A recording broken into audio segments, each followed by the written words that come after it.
spotlight hit Dean Martin like a blessing he no longer deserved. March 1987, and the stage at the Chicago Theater was bathed in that familiar amber glow, the kind that had made him a legend for 30 years. 2,000 people sat in the darkness, waiting for the magic to happen again.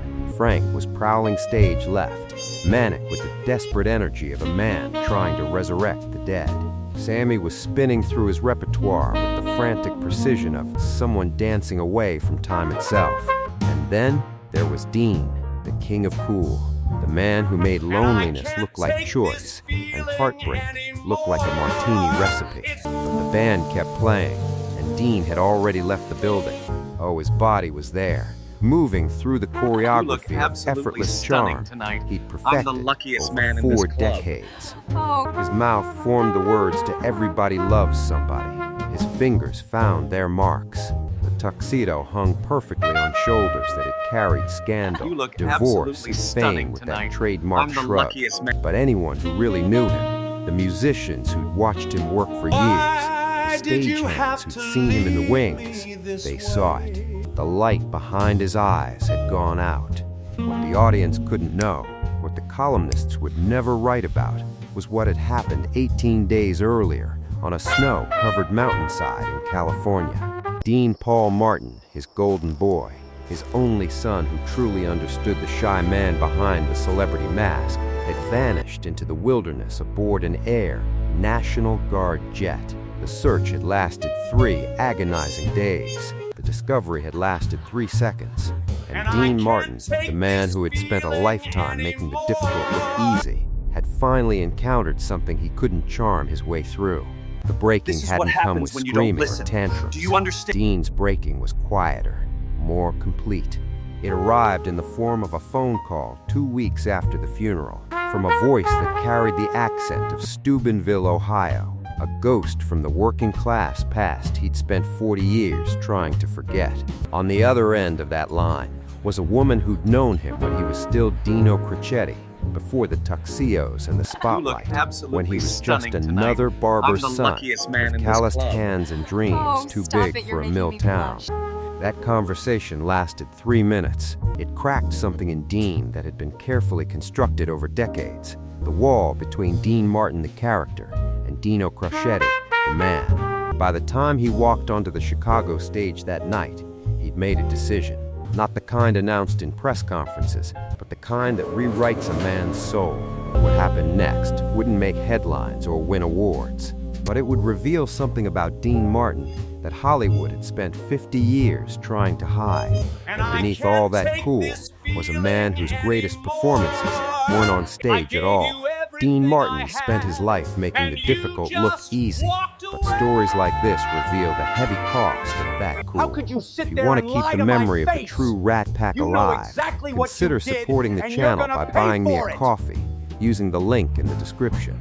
Your support helps us uncover these lost legends. Now, let's go back to that Chicago stage, March 1987, when the mask finally began to slip. The Chicago Theater had witnessed 63 years of American dreams playing out under its ornate ceiling. But on this March evening in 1987, it was about to witness something unprecedented, the quiet disintegration of a legend. 2,000 people filled the velvet seats, dressed in their finest, clutching programs that promised the impossible. Sinatra, Davis, Martin, Together Again. The Together Again tour, 3 aging kings trying to resurrect an empire built on cigarette smoke and whiskey dreams, proving that some kinds of magic never die. Dean Martin walked onto that stage carrying 18 days of unbearable weight. 18 days since the phone call that shattered his world. 18 days since they found the twisted wreckage of an Air National Guard jet on a California mountainside, with his son Dean Paul inside. 18 days of people telling him that work would help, that the show must go on, that Dean Martin never let anything touch him. So here he was, going on, because that's what he'd always done.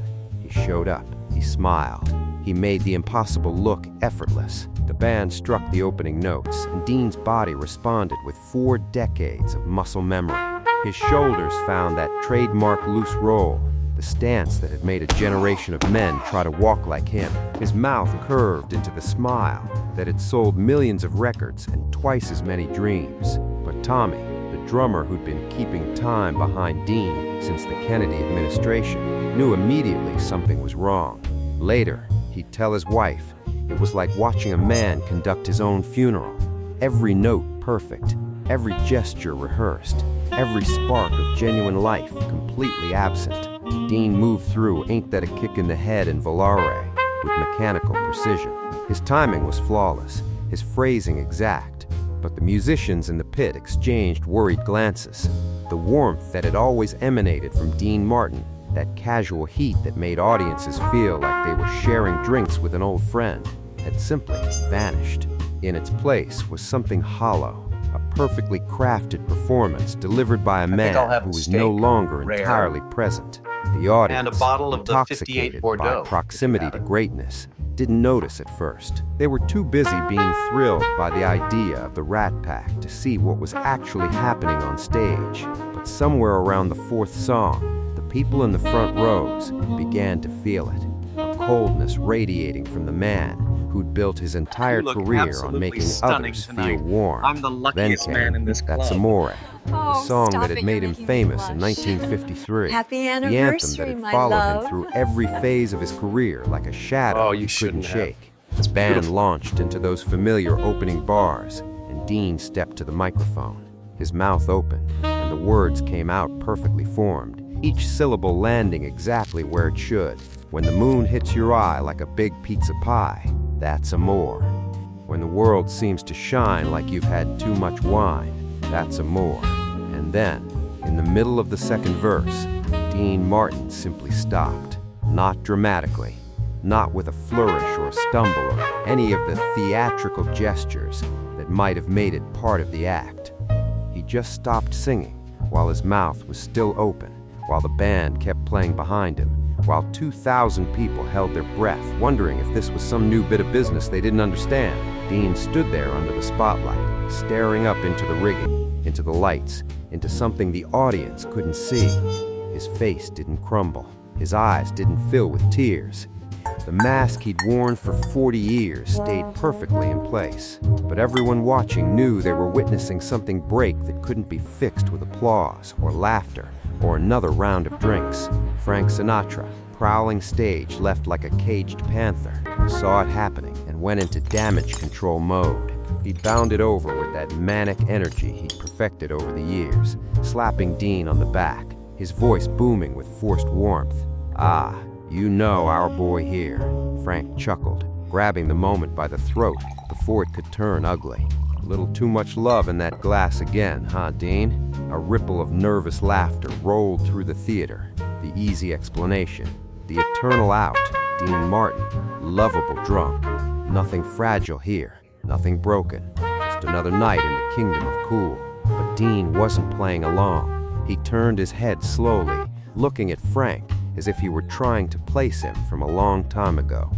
His hand, still holding the microphone, trembled almost imperceptibly. Then he did something that would haunt everyone in that theater for the rest of their lives. He smiled. Not the broad, careless grin from the album covers, but something smaller, more fragile, something closer to the boy from Steubenville who used to sing over the noise of his father's barbershop. He leaned into the microphone, and for a moment it seemed like he might laugh it off, might slip back into the comfortable lie they all needed him to be. Instead, he carefully, almost tenderly, placed the microphone on its stand like he was setting down something precious that he no longer had the strength to carry. "Folks," he said quietly, his voice carrying a rasp that had never been there before, "I think I'm gonna call it a night. No joke, no wink, no punchline to soften the blow, just the truth, naked and out of place in a world that had never asked it of him." He gave them that enigmatic half-smile one last time, but something in it had changed. It wasn't the mask now. It was a farewell, a thank you for the years, for the belief, for letting him be someone else when being himself had been too painful to bear. Then, Dean Martin turned and walked off stage. Not running, not stumbling, just walking with that same loose-limbed grace he'd always had, into the wings and into a darkness that would swallow the rest of the tour whole. He never came back. 3 hours later, Dean sat in his hotel room, tuxedo still perfectly pressed, bow tie hanging loose around his neck like a broken promise. The city hummed beyond the windows, indifferent and bright. On the nightstand, the phone waited. The first call was to Mort Viner, his manager of 30 years. The conversation lasted less than a minute. Dean was done with the tour, done with performing, just done. Mort tried to argue, tried to remind him of contracts and commitments and the million-dollar lawsuits that would follow.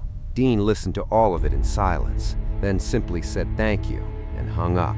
The second call took him 20 minutes to work up the courage to make. He sat with a piece of hotel stationery in his lap, staring at a number he'd written in pencil, a number he hadn't dialed in 20 years, but had never forgotten. His hands shook as he lifted the receiver, hands that had never trembled on stage, not once in 5 decades of performing. The phone rang 4 times.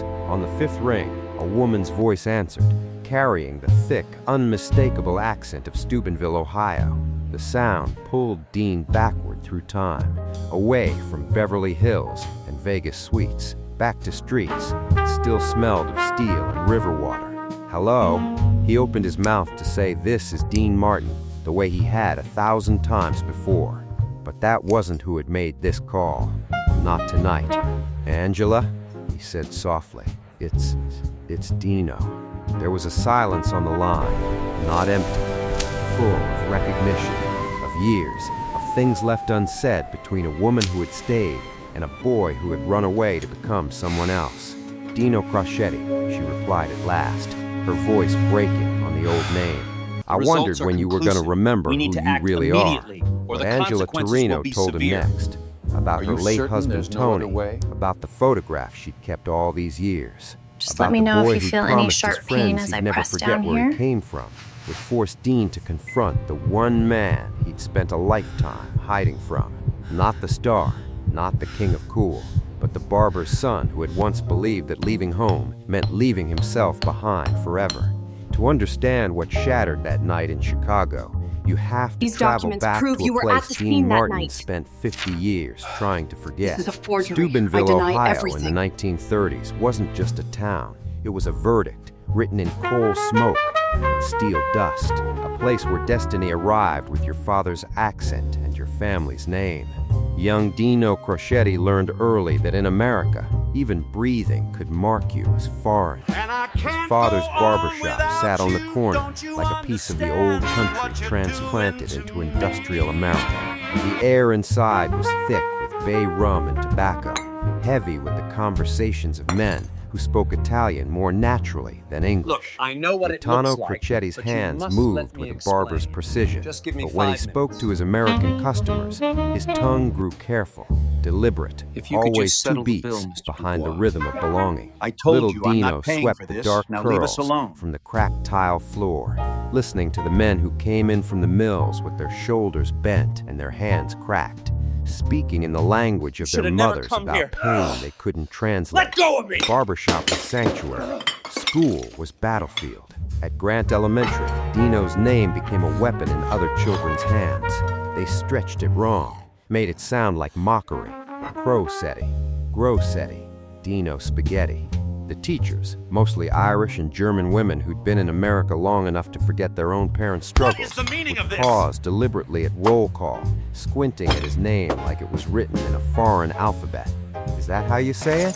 They'd ask, and Dino would nod, swallowing the correction, learning that being ethnic meant making yourself smaller, quieter, less Italian, and more invisible. Shame is a powerful architect. By age 10, it had already begun building walls inside him, not to keep others out, but to keep the real Dino hidden where he couldn't be hurt. He started talking less, laughing when they laughed at him, constructing the first layer of armor that would one day be mistaken for cool. At 15, the mills opened their maw and swallowed him whole. The first time Dino stepped inside wheeling steel, the heat hit him like a living thing. Men moved through the roar and smoked like ghosts, faces lit by molten metal 1 second and lost in darkness the next. He worked alongside boys he played stickball with, watching them age years and months. The work was brutal, dangerous. A moment's distraction could cost a finger, a life. He saw men his father's age cough black into handkerchiefs and fold them quickly, as if anyone didn't know what coal lung looked like. He watched Tony Torino, his best friend since childhood, already developing the cough that would follow him for 40 years. In those exhausted faces, Dino saw his future, the slow erosion of the body, the shrinking of dreams to a weekly paycheck, and Friday night relief. The walls of Steubenville grew tighter around him every day. The name, Craschetti, felt heavier, more like a chain than an inheritance. Then, almost by accident, he found the key that would unlock everything. It happened at a church social he didn't want to attend. Wearing a hand-me-down suit that marked him as surely as his accent, someone pushed a guitar into his hands. I shouldn't even be Someone here right else now. said, "Come on, Relax, Dino, nobody sing that knows one you're you do." So he did, and the room transformed. The laughter softened, the mockery disappeared. For 3 minutes, nobody saw the barber's kid with the wrong last name. They heard something that transcended mills and smoke and the narrow boundaries of belonging. When Dino sang, the world forgot to notice he was different. Music became his camouflage, his ticket to invisibility and reinvention. On stage in smoky clubs, nobody cared where he came from or how his father pronounced English words. They just listened, and in their listening, he found a version of himself that could exist without apology.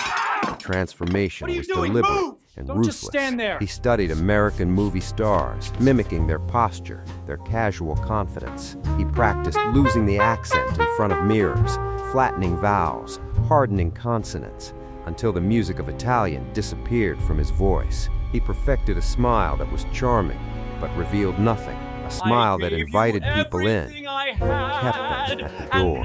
Dino Craschetti had to die, so Dean Martin could live. The day he told his father about the name change, Gaetano put down his scissors and looked at his son with something worse than anger. Disappointment so profound it felt like grief. "You ashamed of who you are?" His father asked in Italian, the language they'd always spoken at home. Dino wanted to explain that it wasn't shame, not exactly. It was survival. It was understanding that in America you could be ethnic or successful, but rarely both. It was knowing that Dino Craschetti would spend his life breathing steel dust, but Dean Martin might actually have a chance. How do you explain the The discrepancy in words the stayed funds? locked Look in his this way, throat, over here. and his father took the silence as confirmation Williams, just of one photo. everything he feared. Who are you wearing He tonight? left Give us a Steubenville smile. in 1940. We a did new it, my name, friend. a practice It's finally smile, over. and a determination to bury Dino I can't Craschetti believe so it. completely Thank you so that much. even he couldn't find the grave. He left behind Tony Torino and the other mill workers, the men who would spend their lives building America That was while brilliant, America man. forgot Absolutely their brilliant. names. Best He left show I've behind seen his all father's month. disappointment and his Thank you mother's all so much tears for coming out and the tonight. narrow streets that had always felt like a trap closing around his dreams. For 47 years, the burial held. Dean Martin became everything Dino Craschetti could never be. Smooth, untouchable, American, in a way that transcended class or ethnicity. He made loneliness look like choice and vulnerability look like weakness. He perfected the art of being present while remaining completely unreachable. And then his son died, and Angela Torino's voice came through the phone line, carrying the smell of his father's barbershop and the weight of the mills and the ghost of the boy he tried so hard to kill. She told him about Tony, about how he'd worked in those mills for 40 years, until Black Lung finally claimed him just months before Dean's son crashed into that California mountain, about how Tony had kept every newspaper clipping, had taken his grandchildren to see every Dean Martin movie, had never once expressed anything but pride that his childhood friend had escaped. He used Hey, to buddy, say you look at carried you. all of us with you when you left, missed you Angela so said, much. her voice soft with memory and loss. He said someone had to get out and show them we weren't just mill workers and barbers, that we were worth something. Dean sat in his hotel room, tuxedo still pressed, bow tie hanging loose, listening to a woman describe a friendship he'd buried along with his old name. He wanted to tell her that Tony was wrong, that he hadn't carried anyone, that Dean Martin had been built on Dino Crocetti's grave. But before he could speak, Angela asked the question that would rewrite the rest of his life. Tony always said you carried all of us with you when you left, Dino. But who's been carrying you? The question hit him like a physical blow, stealing breath from his lungs. Because the answer was so obvious, so painfully clear, that he wondered how he'd managed to avoid seeing it for 5 decades. Nobody had been carrying him. He'd been walking alone for 40 years, and the weight had finally become too much to bear. The silence in Dean's hotel room lasted until dawn, thick and suffocating, in a way that 40 years of performance had trained him to fear. He sat in the same chair by the window, bow tie hanging loose around his neck like a noose he'd been tightening for decades, watching Chicago's lights blur through glass that reflected a man he no longer recognized. Angela's question circled him with relentless precision. Who's been carrying you? The answer sat in his chest like a stone. Nobody. Nobody had been carrying him, and the weight had finally become too much to bear alone. The memories came without permission, flooding through walls he'd spent a lifetime constructing. The sulfur and cold dust of the Ohio Valley filled his nostrils. The shrill scream of the mill whistle tore through his consciousness, that metallic shriek that used to drag him from sleep at dawn, summoning boys and men to the heat and danger of building America. He saw his mother's kitchen again, small and warm, heavy with garlic and tomato sauce, and the Italian words that had felt like home before home became something to escape. He heard Tony's laugh, deep and unguarded, the kind of laughter that came from boys who didn't yet know the world would try to break them. But beneath it all was the devastating realization that he hadn't just escaped Steubenville. He had defected. He was the soldier who ran from the line while his friends stayed and fought the war of everyday living. For 50 years, the world had celebrated his coolness, that untouchable quality that made him a legend. But sitting in that hotel room, staring at his reflection in the darkened window, Dean finally understood what his coolness had really been. Not strength, but anesthesia. Not confidence, but camouflage. A beautifully polished prison that had kept him safe from feeling anything real, including the weight of what he'd left behind. He was surrounded by millions who adored Dean Martin, yet utterly alone in the way that matters most. Nobody knew Dino Crocetti because he'd buried that boy so completely that even he had forgotten where to find the grave. And we're going to keep this party going Bitterness all night would long. have been easy. Because He could have retreated into it, let the in grief the city. calcify into the kind of hardness The that shipment people mistake arrives for at wisdom. midnight. But Angela's question Make sure the cracked money is something there, open. or the Through deal that is crack, off. a different possibility emerged. At 4 a.m, Dean picked up the phone and called his business manager, Harold, who'd been handling his finances for 20 years. Harold's voice was thick with sleep and confusion, but Dean's instructions were razor sharp. The slur was gone. How could you sit there and act like Casual nothing indifference happened? was gone. You know exactly this was what Dino you did, Crocetti and you're gonna talking, pay for it. and he had work to do.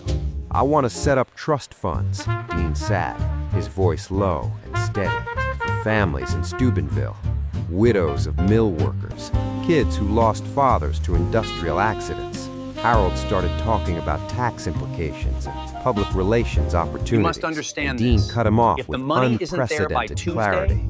the Nobody deal knows is about off. this, Harold. No press Completely releases. No Dean I have to Martin say, this is Foundation. exactly what I no needed write-offs. I Thank want you for these convincing families me to to come think out. it's coming from somewhere else. The night is still The young, union, my friend. the church, Here you are, sir. the government. Thank you. But my name stays out of it completely. This was his quiet stand.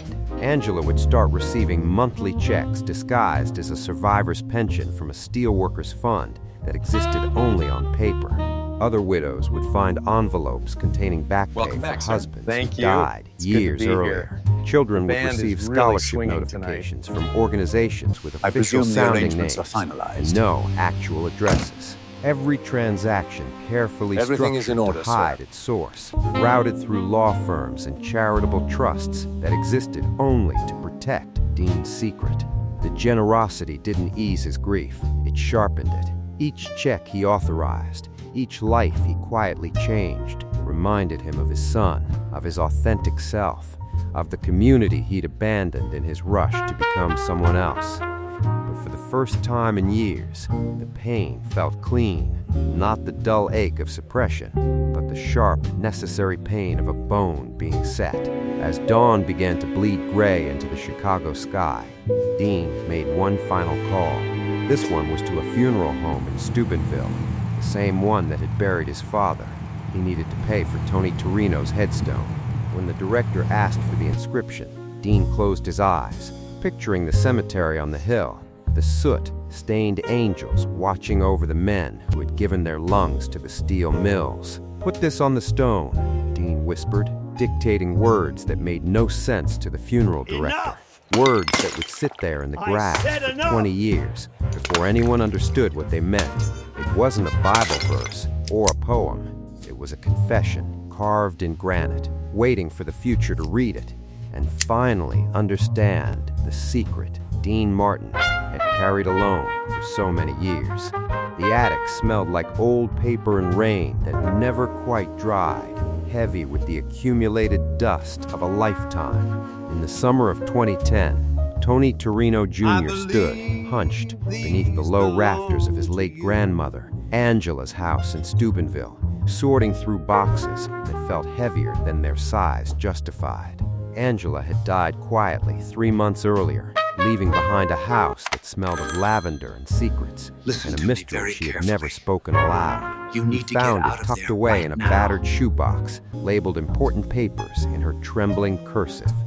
Inside were financial documents that simply didn't make sense. Bank statements dating back to 1987 showed monthly deposits of $1,500 from something called the Steubenville Industrial Workers Benefit Fund, a fund Tony knew for a fact had gone bankrupt in the 70s. There were tuition receipts for his mother's nursing school, paid in full by cashier's checks from a Los Angeles law firm, medical bills from his own childhood hospitalization, stamped paid in full by an entity listed only as anonymous benefactor, Church Relief Fund. The math was impossible. His grandfather had been a mill worker who died with nothing but a gold watch and black lungs. His grandmother had lived on a seamstress's wages that barely covered groceries. Yet somehow, for 20 years, an invisible hand had been steadying their lives, catching them every time they stumbled, paying for the education that had allowed Tony Jr. to become an accountant instead of following his grandfather into the mills. Obsession took root. Tony Jr. was an accountant by training, and the mystery offended his professional sensibilities. He started with the banks, chasing paper trails that seemed designed to disappear. The Steubenville Industrial Workers Benefit Fund led nowhere. The Ohio Educational Trust had no website, no records, no paper trail beyond the checks his family had cashed. The law firms had dissolved or claimed attorney-client privilege. Every lead dissolved into bureaucratic dead ends and disconnected phone numbers, constructed by someone with the resources to ensure their charity remained a ghost. But ghosts always leave something behind. At the bottom of the shoebox, beneath the confusing bank statements, Tony found a photograph. It was black and white, creased at the corners, showing two young men standing outside the looming silhouette of the Wheeling Steel Mill. They were covered in grime, wearing work clothes that hung loose on their skinny frames, but their smiles were bright enough to cut through the soot. One was unmistakably his grandfather, young and alive in a way Tony had never seen him. The other had dark, curly hair and a familiar, heavy-lidded gaze that stopped Tony's heart. On the back, in his grandfather's unmistakable scrawl, "Me and Dino," before he got famous. Dino, Dean. The connection seemed impossible. The king of cool, the man who sipped martinis in tuxedos while the world burned, caring about a family in a Rust Belt town he hadn't visited in half a century. It didn't fit the legend of the aloof, untouchable star who let nothing get close to him. Tony took his search online, and the floodgates opened. He created a post on a Steubenville history forum, describing what he'd found and asking if anyone else had similar experiences. Within 48 hours, his inbox. You admit you were aware of the exploded. financial On forums discrepancies when you dedicated signed to the old mill document. families, he discovered he wasn't alone. A woman named Maria Castellano wrote about mysterious scholarship funds that had sent her to college in 1989. Robert DiNardo described how his mother's mortgage had been paid off by an anonymous donor after his father died in a mill accident. Sarah Benedetti remembered envelopes arriving with cash and notes signed only "a friend" from the old days. The pattern was undeniable. Dozens of families, maybe hundreds, all connected to Steubenville's working-class Italian community, all receiving help that seemed to come from nowhere, and all of it traceable through careful investigation back to a network of trusts and funds that led to one man's business manager in Beverly Hills. Tony Jr. tracked down some of the recipients. Their testimonies were identical in their confusion and gratitude. "We thought it was the union," said one woman, now in her 80s. "We never asked questions."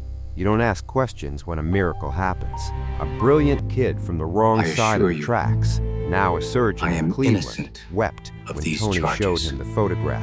"I always wondered who cared enough to give a kid like me a chance." The trumpet solo is incredible. "I always wondered who saw something in us worth saving." Finally, Tony drove to Union Cemetery on the hill overlooking the town. He found his grandfather's grave, the stone weathered by 20 years of Ohio winters. He knelt in the grass, tracing the inscription he'd read 100 times, but never truly understood until this moment. He stayed and built the world that let his friend fly away. The words blurred through his tears as the full weight of the truth settled on him. This wasn't guilt. This wasn't nostalgia or some celebrity's tax-deductible charity. Look what you This did! was something This is far completely more unacceptable profound, service. I'm fragile. not paying for this. Dean Martin Sir, please hadn't calm just down. been honoring It was his an past. accident. He'd been trying to keep alive the part of himself that had been capable of real friendship, real connection, before fame turned him into an icon This is your untouchable fault, by all of it. ordinary I human told you what emotion. would happen if Every you came anonymous back here. check, every You listen to me scholarship, right now. every paid I medical warned you bill about this. was Dean's way of remaining Dino Crossetti, of refusing to let success complete the transformation that had begun when he changed his name. Stay away from her, you By hear me? taking care of Tony's family, by What are you protecting the doing? people Get who had off me! stayed behind, Dean had been fighting a desperate battle to Get your preserve hands the off me! only part You of can't do himself this! that was I still haven't done real. anything wrong! The generosity wasn't about the money. It was about insisting that somewhere beneath the tuxedos and the spotlight and the carefully constructed cool, the boy who had once stood outside those mill gates with his arm around his best friend's shoulders still existed and still remembered what it meant to be part of a community where people took care of each other. Tony Jr. sat in the grass beside his grandfather's grave, holding that old photograph, understanding finally what his grandmother must have known all along. Dean Martin had left Steubenville, but Dino Crossetti had never really That cello gone player anywhere. is almost He'd just as been captivating waiting, as hidden you are behind the tonight. mask, for someone to remember his real Almost. name and understand that his greatest performance wasn't on any stage. It was the secret role of guardian angel to the people who held the memory of who he used to be. The world thought it was watching Dean Martin fade into irrelevance during his final 8 years, and the entertainment press wrote the obituary of his relevance long before his actual death. Here was the king of cool, they said, reduced to a bitter I don't care recluse, what they haunting say. Beverly You Hills get me the money restaurants, right too now, broken or by you're his son's finished. death to maintain the effortless charm that had made him a legend. The tabloids painted him as washed up, as been drinking away his twilight years in self-imposed exile. What they mistook for withdrawal was actually the most engaged Dean Martin had been since leaving Steubenville. He Officer, just wasn't you must engaging listen with to me. fame anymore. I haven't He was broken any engaging laws. with people. This is a The mistake, I transformation assure that you. began with Angela Torino's phone This call is your last expanded into chance something unprecedented in tell me Hollywood, a what you systematic, know. secret campaign of generosity that touched hundreds of lives across the country.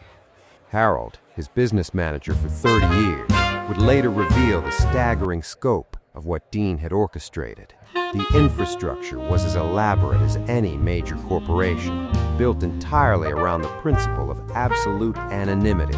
Trusts nested within trusts, payments routed through multiple law firms, checks issued from accounts with innocuous names like Community Development Fund or Educational Assistance Program. Every document contained ironclad confidentiality clauses. Every recipient was carefully selected to believe the help came from somewhere else: a union, a church, a government program, anywhere but Dean Martin. The contrast was so stark it seemed impossible that both versions could exist in the same man. Public Dean became increasingly reclusive, dismissive of his own legacy, seemingly hollowed out by grief and age. Critics called him a sad caricature of his former self. Meanwhile, Private Dean was orchestrating what amounted to a silent symphony of kindness, using his wealth as an instrument of quiet revolution.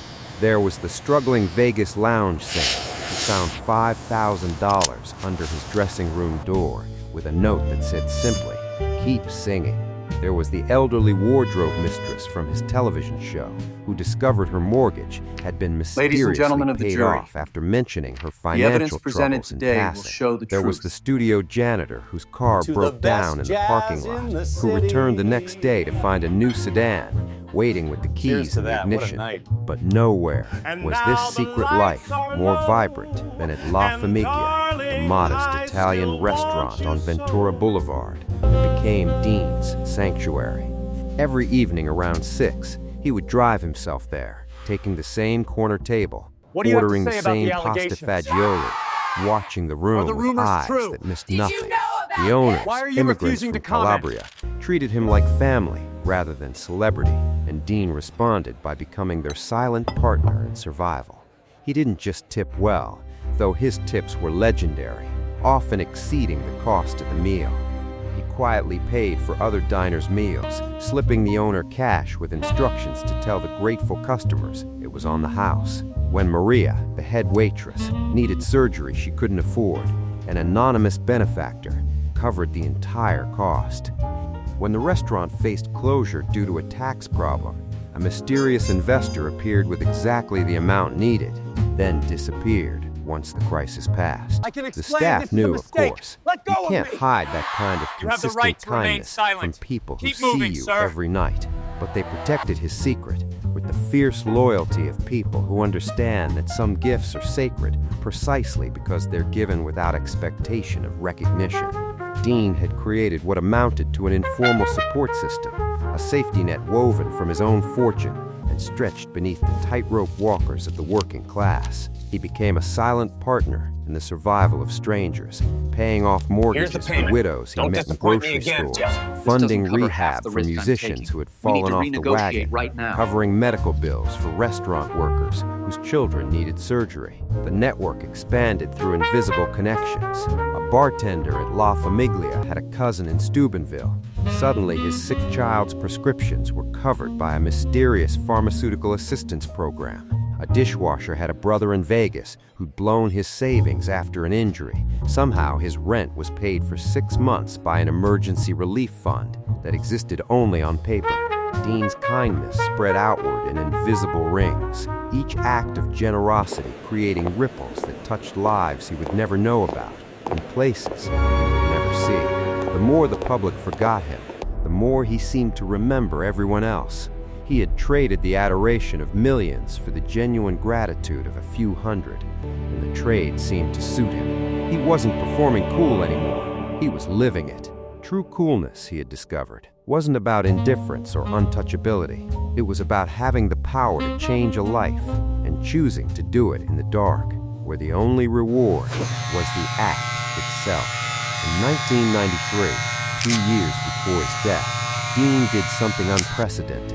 He established a scholarship fund at Steubenville High School in his own name, the only charitable giving that ever bore the Dean Martin brand. But even this came with specific conditions that revealed everything about the man he had become. The scholarships weren't for the best students or the most talented athletes. They were specifically designated for working-class kids who helped support their families, kids who worked after school and dreamed of escape, felt trapped by circumstance and responsibility. Kids like Dino Crocetti had been. The application required no essay about achievements or aspirations. It asked only one question: Honestly, Who are you this means taking the care world of? to me. And why Thank does it you, matter? every Dean one of wanted you. to help the children who understood, as he had, that love sometimes means staying when you want to run, and that the weight of responsibility can crush dreams before they have a chance to take flight. Harold later revealed that Dean had funded the scholarship in perpetuity, setting aside enough money to help Steubenville kids for generations after his death.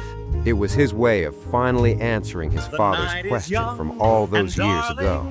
No, he wasn't ashamed of who he was. He'd just been terrified of being trapped by it. But now, at the end, he could finally honor both the boy who left and the men who stayed. When Dean Martin died on Christmas Day, 1995, the obituaries were predictable in their focus and devastating in their blindness. They chronicled the Rat Pack years, the movies, the television show, the Vegas residencies. They quoted That's Amore and Everybody Loves Somebody as if those songs contained the full measure of the man. They mentioned his son's death and his withdrawal from public life, painting him as a tragic figure who never recovered from loss.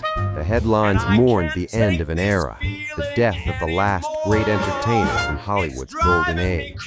What they missed entirely was the real story. Hundreds of lives quietly transformed by a man who had learned, far too late but not too late to matter, that true coolness has nothing to do with untouchability. It's about caring when no one is watching. It's about using your power to lift others without needing them to know your name. It's about understanding that the greatest performance of your life might be the one nobody ever sees, and being okay with that because the performance was never for the audience. It was for your own soul. The obituaries celebrated Dean Martin the entertainer, but they buried Dino Crocetti all over again, never understanding that in his final years, the two had finally, painfully, beautifully become the same person. The king of cool had died, but the silent guardian who had learned that the coolest thing any man can do is care about others when the world isn't watching, had finally, truly gone home. They buried Dean Martin on a winter day that felt too small to contain the life it was meant to honor. At Westwood Village Memorial Park, the familiar machinery of Hollywood grief assembled itself with practiced precision. Shirley MacLaine spoke of stardust and magic. Frank Sinatra, frail and failing, wept openly for his partner in an empire built on cigarette smoke and whiskey dreams. The press photographers positioned themselves strategically, capturing the final curtain call of an era, the death of the last great entertainer from Hollywood's golden age. But if you looked past the velvet ropes and the cluster of black limousines, if you stepped beyond the orbit of celebrity mourning, you would have seen them, the other crowd. They stood in quiet clusters at the edge of the ceremony, unnoticed by the cameras, Likewise, unidentified by the successful entertainment reporters who couldn't understand why restaurant workers and mill families and scholarship recipients had driven from across the country to say goodbye to a man they'd supposedly never met. These weren't fans drawn to the light of a dying the star. money is there, They were witnesses. or the deal is They off. were the recipients of a secret benevolence that had operated in complete darkness while the world believed Dean Martin was drinking himself into irrelevance. They hadn't come to mourn the King of Cool. They had come to bury the man who had saved them. In the years that followed, the stories began to surface like messages in bottles finally washing ashore. As executors settled the estate and lawyers closed the blind trusts that had operated for decades, the true scope of Dean's quiet revolution came into focus. It wasn't just a few checks to old friends from Steubenville. You know exactly it was a what you did, vast, and you're gonna intricate pay for network it. of kindness that had spanned the country and touched hundreds of lives. A bakery in Nevada that never closed after a devastating fire because an anonymous investor covered the damages. A choir teacher in Ohio whose music program survived budget cuts thanks to a mysterious community arts grant. A janitor's daughter who became the first in her family to attend college. Hospital wings and children's wards funded by donors who demanded no recognition. Struggling jazz musicians whose instruments were rescued from pawn shops by patrons who vanished before they could be thanked. The pattern was undeniable. The infrastructure as elaborate as any major corporation, built entirely around the principle of absolute anonymity. Harold, Dean's business manager, would later reveal the staggering scope of what had been orchestrated. Trusts nested within trusts, payments routed through multiple law firms, checks issued from accounts with innocuous names like Community Development Fund or Educational Assistance Program.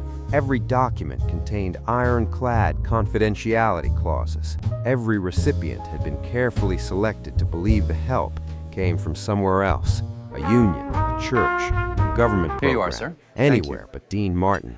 Here is where we must make an argument that contradicts everything Hollywood teaches us about legacy and immortality. Dean Martin's true immortality has nothing to do with That's Amore, or his movies, or the Rat Pack legend that will be recycled and repackaged for as long as Americans romanticize mid-century masculinity. His real legacy lives in the doctor who exists because an anonymous scholarship let a poor kid escape the mills.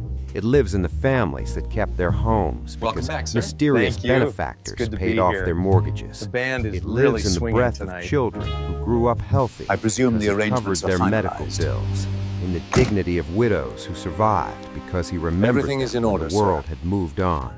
Dean's immortality isn't pressed in vinyl or captured on celluloid. It thrives in the generations of people whose lives were changed by his anonymous generosity. People who carry forward opportunities they never knew they owed to a man whose greatest performances were never recorded.